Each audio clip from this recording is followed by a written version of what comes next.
Une démonstration de force à Kinshasa.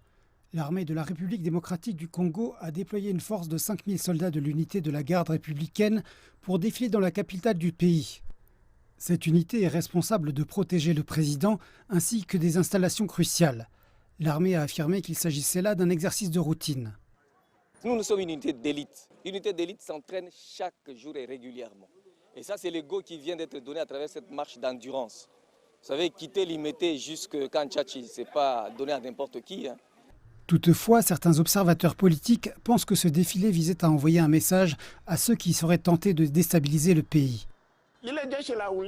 Cette unité de soldats qui protège le président est la dernière à intervenir en cas de menace à la sécurité nationale.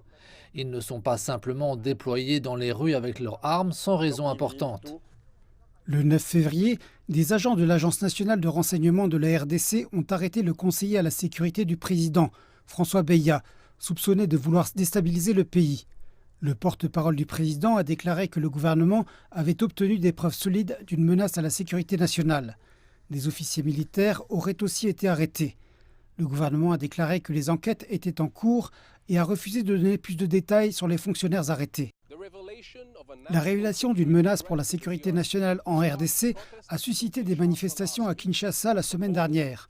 Les partisans du président Tshisekedi ont averti qu'ils traiteraient sévèrement quiconque tenterait de l'évincer du pouvoir. Le défilé de l'unité d'élite de l'armée de la RDC à travers la capitale est la dernière manifestation en date de soutien au président.